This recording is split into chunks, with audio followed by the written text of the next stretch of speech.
Hermanas y hermanos participantes en este encuentro internacional de solidaridad con Cuba y el antiimperialismo. Amigas y amigos, bienvenidos todos. Siéntanse en casa. Cuba es y será siempre la casa de los trabajadores, porque en Cuba los trabajadores están en el poder. Ni reyes, ni multimillonarios, ni representantes de una oligarquía, los trabajadores cubanos.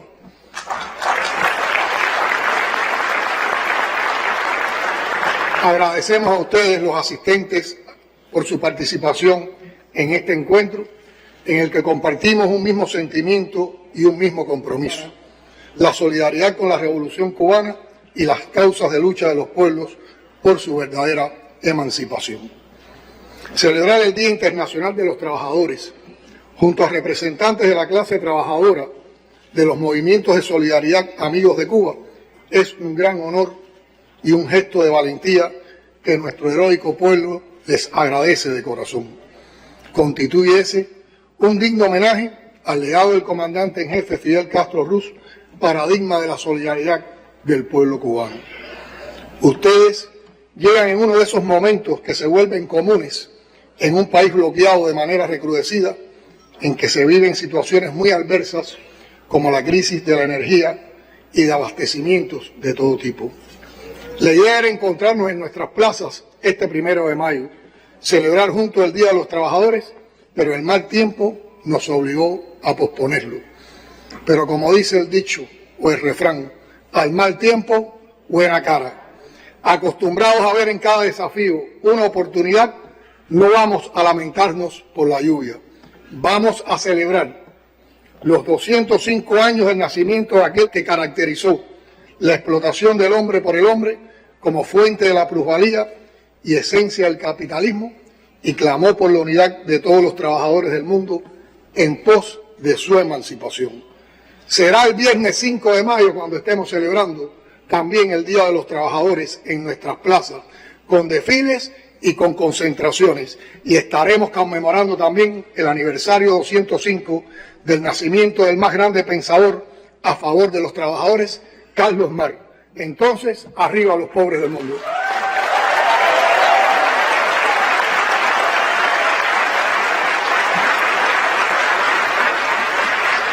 Queridos hermanos, en estos tiempos es un acto de genuino compromiso, valentía y un esfuerzo extraordinario visitar Cuba, lo sabemos. El pueblo cubano y sus dirigentes lo agradecen infinitamente. El mundo vive una crisis sistémica y multidimensional del capitalismo, agravado por la pandemia de la COVID-19 y por los conflictos bélicos. El pasado 28 de abril se cumplieron 2 siglos de que el entonces secretario de Estado y más tarde presidente de la Unión, John Quincy Adams, dejara definida para Cuba su teoría de la fruta madura. Y cito: hay leyes de gravitación política como las hay de gravitación física. Y así como una fruta separada de su árbol por la fuerza del viento no puede, aunque quiera, dejar de caer en el suelo, así Cuba, una vez separada de España y rota la conexión artificial que la liga con ella, es incapaz de sostenerse por sí sola. Tiene que gravitar necesariamente hacia la Unión Norteamericana y hacia ella exclusivamente, mientras que a la Unión misma, en virtud de la propia ley, le será imposible dejar de admitirla en su seno. Fin de la cita. Qué equivocado estaba Adams. Desde aquel anuncio de abril hasta la promulgación de la doctrina Monroe en diciembre de 1823 transcurrieron 8 meses. América para los americanos. Y hoy, cuando estamos buscando aprendizaje, cuando estamos leyendo de manera crítica lo que han significado estos 200 años de aplicación de la doctrina Monroe, muy asociada a la fruta madura, tenemos que preguntarnos, ¿de qué América y para qué americanos estaban hablando? No se trataba de buscar una integración americana y que todo el potencial humano de recursos, de cultura y de historia de América se pusiera en función del beneficio mutuo de todos nuestros pueblos y países. Estaban hablando de que América Latina y el Caribe tenía que pertenecer a Norteamérica. Ahí está la trampa de esta doctrina, y eso es lo que tenemos que saber deslindar para poder entonces convocarnos conscientemente a la unidad antiimperialista y a la lucha contra el imperialismo. Esas ideas que son hegemónicas, que son de dominación, que son de prepotencia y que son de desprecio hacia los pueblos de la América Latina, también se vieron reflejados en el caso de Cuba, cuando en los años 60 un funcionario del Departamento de Estado norteamericano hizo un memorándum donde aconsejaba al gobierno de los Estados Unidos que, como la mayoría del pueblo cubano apoyaba la revolución, había entonces que asfixiarnos económicamente para que de esa asfixia económica se produjera el desencanto, la ruptura, la falta de compromiso y se produjeran estallidos sociales que acabaran con la revolución. Como parte de esa misma doctrina hegemónica e injerencista que desprecia a los pueblos latinoamericanos y caribeños, se fundó la Organización de Estados Americanos, como la definió el canciller Raúl Roa, como un ministerio de las colonias. Todas estas son plataformas hegemónicas de dominación, prepotencia y desprecio. Por lo tanto, nuestra respuesta tiene que ser, como lo hemos discutido en este evento, la unidad antiimperialista. Pero desde entonces hasta los días de hoy, durante 200 años, la política del vecino poderoso ha sido una sola: apoderarse de Cuba, de nuestra América y de todos nuestros recursos naturales. Estados Unidos pretende internacionalizar la doctrina Monroe y 200 años después la renueva bajo políticas de bloqueo, sanciones, acciones políticos judiciales, muros, injerencias, cercos mediáticos y guerras. El bloqueo económico, financiero y comercial recrudecido constituye el principal obstáculo para el desarrollo económico y social de Cuba, y que el imperialismo yanqui usa como herramienta para asfixiar al pueblo cubano, quebrar su unidad y confianza en la revolución, en el socialismo, en el partido y en el gobierno, y para agudizarlo, como si esto fuera poco, nos han incluido una vez más y sin fundamento alguno en la espuria lista de estados patrocinadores del terrorismo. Durante el año 2022 fuimos golpeados por dos fuertes accidentes y un desastre natural. Como se ha mencionado aquí en varias ocasiones, la explosión del Hotel Saratoga en La Habana, el incendio de la base de supertanqueros de Matanzas y el azote del huracán Ian en el occidente del país. En cada uno de estos momentos, como lo hicimos durante el enfrentamiento a la COVID-19, el pueblo cubano demostró su capacidad de crecerse ante las dificultades y a fuerza de voluntad, solidaridad y unidad pudimos enfrentarlos y salir adelante.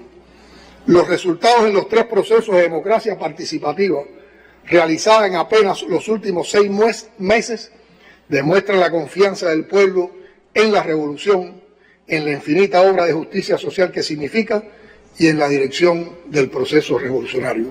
Así lo manifestó el pueblo cuando aprobó el Código de las Familias, las elecciones para los delegados a las asambleas municipales del Poder Popular y más recientemente la elección de diputados que culminó con la constitución de la 10ª legislatura de la Asamblea Nacional del Poder Popular.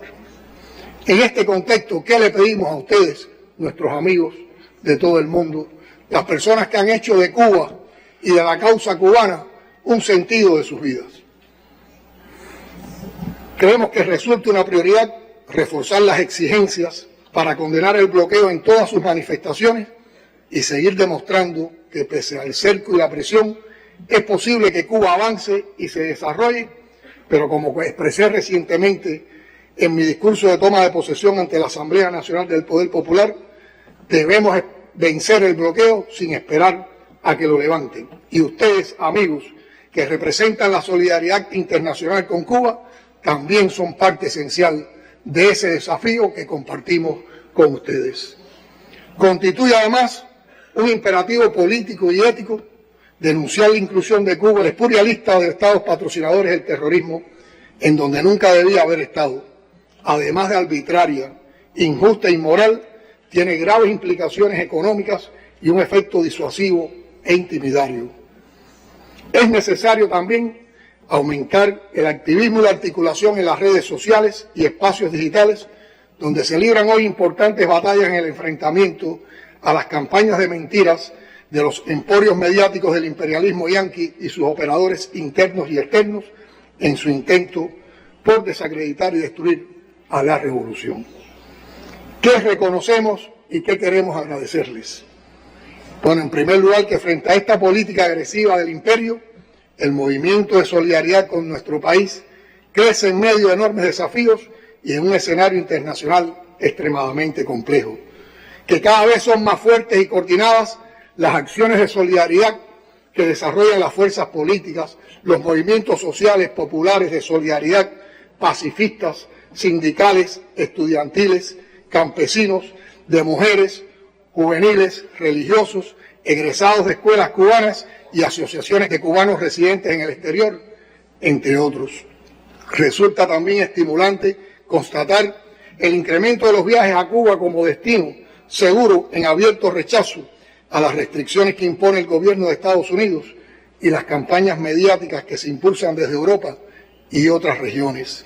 Reconocemos las acciones públicas de protesta contra el bloqueo a través de caravanas y otras iniciativas inspiradas en el proyecto Puentes de Amor, que se han hecho cotidianas fundamentalmente los fines de semana en todas partes del mundo. Abrazamos la idea de celebrar el 7º Encuentro Continental Africano de Solidaridad con Cuba, a desarrollarse en Sudáfrica en el segundo semestre del año en curso. Respaldamos las campañas europeas con Bloc Cuba y las múltiples acciones solidarias que poco a poco se convierten en un amplio movimiento político en contra del bloqueo en Europa. Celebramos la concertación política y articulación solidaria que se ha logrado a través de la Red Continental Latinoamericana y Caribeña de Solidaridad con Cuba y las causas justas, así como en la Red Caribeña de Solidaridad con Cuba. En tiempos difíciles muchos preguntan ¿por qué el socialismo en Cuba? No todos resisten 60 años de una asfixia económica que se ha profundizado de manera oportunista más de una vez. Todo eso daña de tal modo a la sociedad y a la familia cubana que no faltan los que dicen que renunciemos al socialismo. ¿Por qué la Revolución Cubana escogió el camino del socialismo para la prosperidad? Porque es la única alternativa frente al capitalismo. Porque es el mejor camino para darle el poder al pueblo y las decisiones sobre el país y el futuro.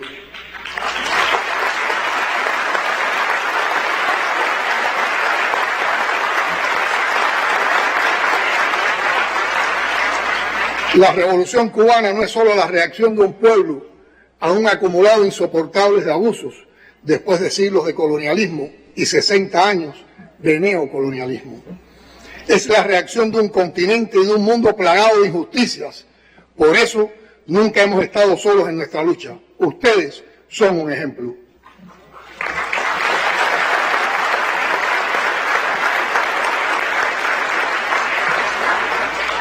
La revolución no llegó a Cuba importada. Nació de sus condiciones sociohistóricas concretas y se gestó en casi 100 años de lucha contra la injusticia. De su autenticidad nace su fuerza. Cuando desapareció de golpe la comunidad socialista y con ella el CAMI y la economía cubana cayó más del 30%, la revolución creció política y moralmente, con Fidel al frente y un partido de unidad consciente de su fuerza. Al país le tomó 5 años detener la caída y volver a crecer discretamente, pero crecimos. Eso es un socialismo auténtico. El supuesto satélite soviético del Caribe sobrevivió a la desaparición no solo económica y política del bloque socialista europeo, sobrevivió al desmontaje ideológico y al desplome moral de partidos y organizaciones políticas que suponían un referente. Nunca fuimos satélites. Todo eso ocurrió en un contexto marcado por la euforia del neoliberalismo en América Latina. Hasta los cementerios y los parques fueron vendidos y se armó el proyecto del ALCA. Como Cuba no se dejó llevar por aquellos cantos de sirena que muy pronto demostraron servir solo para endeudar más a los pueblos, las acciones de guerra económica se convirtieron en leyes.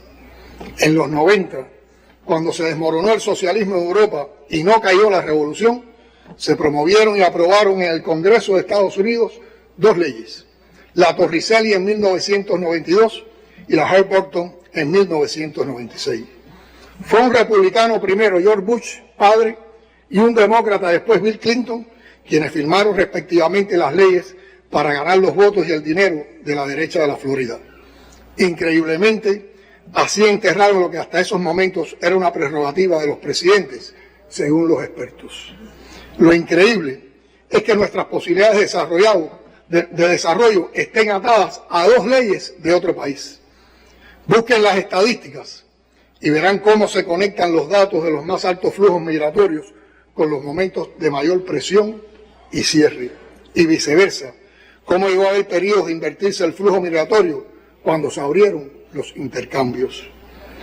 Lo que nos han confirmado la resistencia y la voluntad es que la justicia para todos solo se consigue con socialismo, la sociedad por la que seguimos y seguiremos luchando.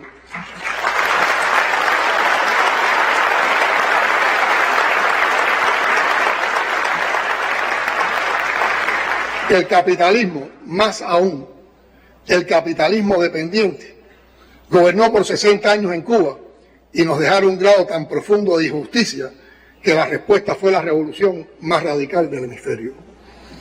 Renunciar al socialismo con estos aprendizajes históricos no es la opción, porque no lo escogimos al azar, lo elegimos responsablemente como expresión de lo más avanzado del pensamiento universal en cuanto a la justicia social.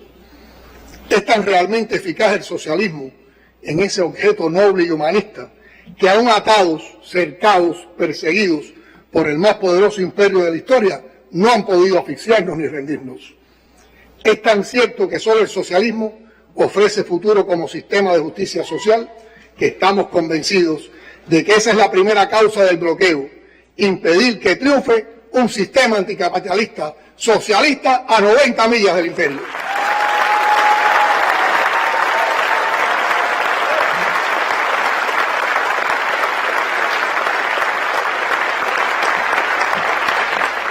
Hermanas y hermanos, en un momento como este, ¿qué les ratificamos? Bueno, les podemos ratificar que en el complejo contexto internacional actual, Cuba mantiene su política exterior de principios de solidaridad y de defensa de las causas justas. Y voy a ratificar algunas ideas que fueron expresadas anteriormente en la inauguración de esta sesión de hoy por la viceministra de Relaciones Exteriores de nuestro país. Ratificamos nuestro permanente respaldo a la revolución bolivariana y chavista de Venezuela, a la unión cívico-militar de su heroico pueblo y a su legítimo presidente, el compañero Nicolás Maduro Moros.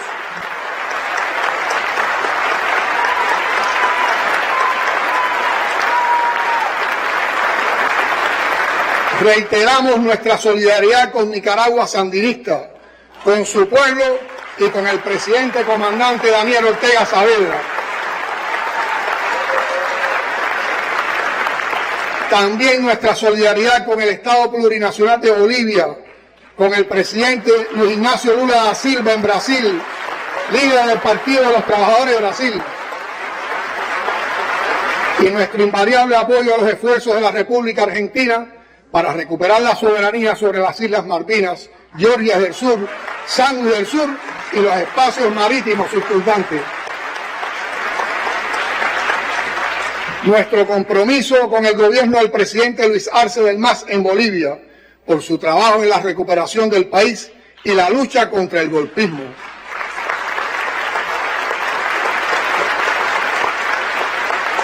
Apoyamos también la causa del pueblo peruano y respaldamos al gobierno de Honduras y a su presidenta Xiomara Castro.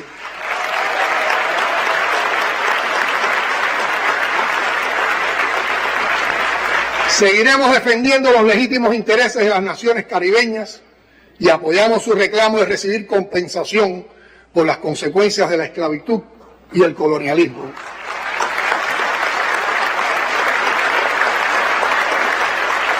Especialmente, reafirmamos nuestro compromiso con el hermano pueblo de Haití y nuestro total respaldo a la autodeterminación e independencia de Puerto Rico.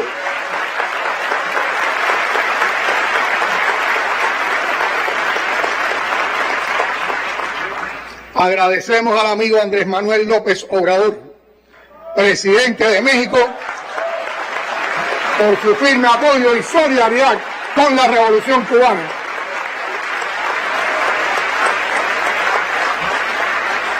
Mantenemos nuestra irrestricta posición sobre una solución amplia, justa y duradera del conflicto israelo-palestino, apoyando la búsqueda de una solución política negociada, justa y definitiva que garantice el ejercicio del legítimo derecho del pueblo palestino a la libre determinación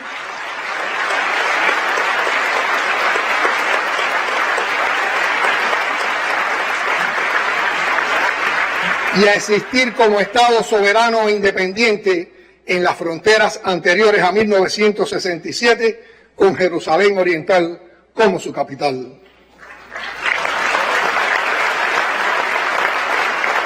Mantendremos la solidaridad incondicional con el hermano pueblo saharaui y su derecho a la autodeterminación.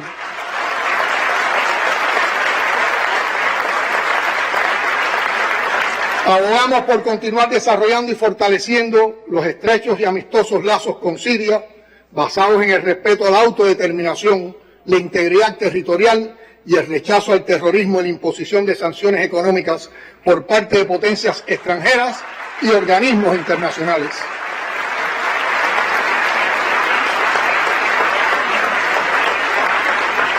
Saludamos a los trabajadores de los hermanos países socialistas.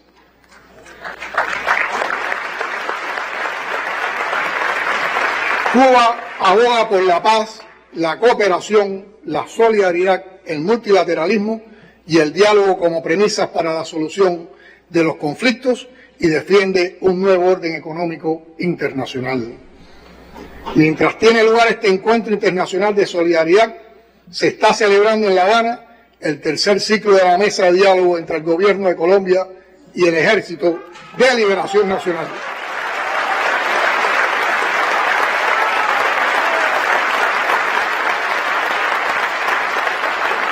El compromiso de Cuba con la paz en Colombia es inalterable y haremos todo lo que esté a nuestro alcance para el logro de este anhelado propósito del pueblo colombiano y de nuestra región.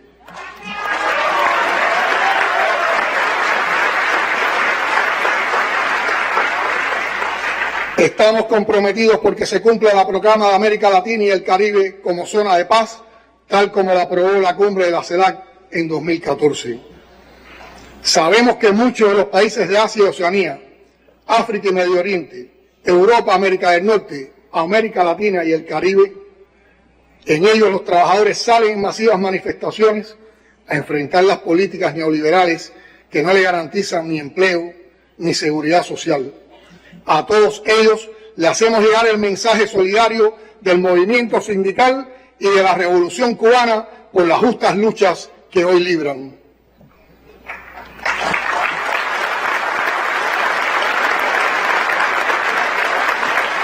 Queremos expresarles el convencimiento que tenemos en que los grandes problemas que hoy enfrenta la humanidad y los que encarará en el futuro solo pueden resolverse por la vía de la cooperación, la solidaridad y no de la confrontación. La victoria de la Revolución Cubana es ante todo una victoria de nuestro pueblo y también de los pueblos que representan los delegados internacionales y todos los pueblos amigos de Cuba.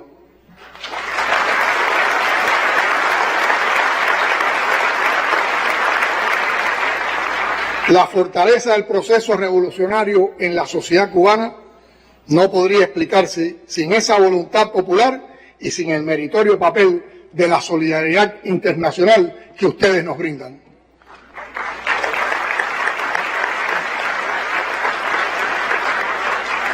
Compañeras y compañeros, quienes se queden hasta el viernes, es mucho pedir, serán testigos de cómo los trabajadores y el pueblo de Cuba, a pesar de las limitaciones, festejaremos con alegría y unidad el Día Internacional de los Trabajadores, en esta ocasión de manera diferente, pero con el mismo espíritu, entusiasmo y fe inquebrantable en la victoria.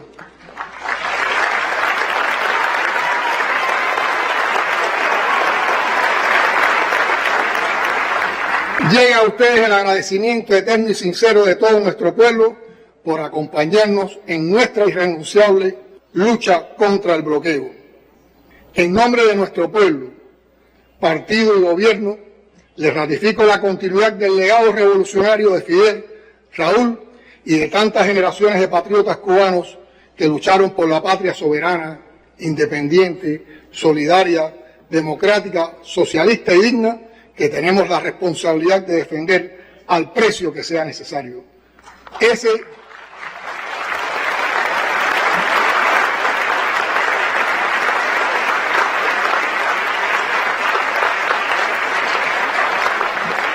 Ese es el mensaje que con mucho amor y firmeza le hacemos llegar a ustedes y a todos los amigos y pueblos del mundo. El incierto y peligroso panorama que se vive a nivel mundial y los brutales extremos a los que nos han llevado los enemigos de la revolución para rendirnos por hambre y carencias de todo tipo, hacen dudar a muchos de la posibilidad real de la victoria que nos espera.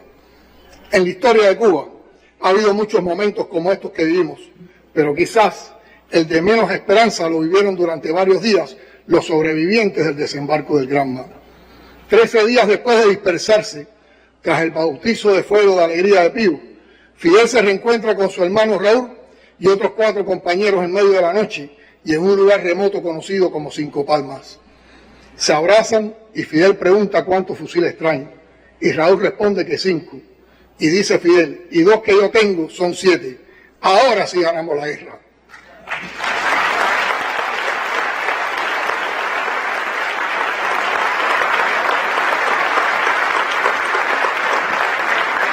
Según Raúl cuenta, en ese momento él creyó que su hermano había enloquecido, hasta que ganaron la guerra.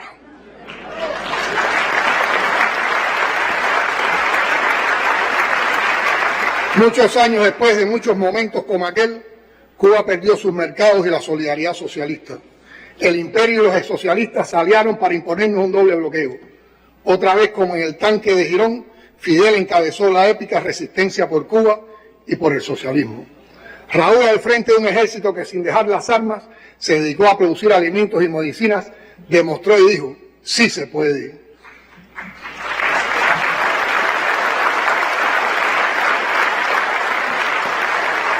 La generación que ahora ocupa las principales responsabilidades en el partido, el Estado y el gobierno cubano viene de esa escuela y estamos convencidos de que sí se puede y de que sí ganamos la guerra.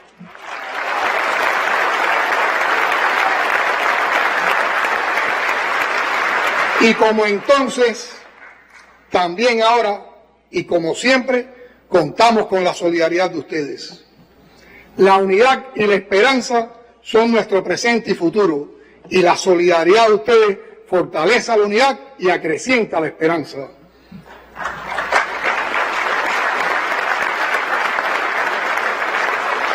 La solidaridad humana no se puede bloquear. Seguirá siendo un arma indestructible de lucha y de combate y al propio tiempo un mensaje permanente e inagotable de paz imposible de acallar. Patria es humanidad, una humanidad que sostienen los trabajadores. Solidaridad por siempre. Vamos a vencer, seguro que venceremos, hasta la victoria siempre.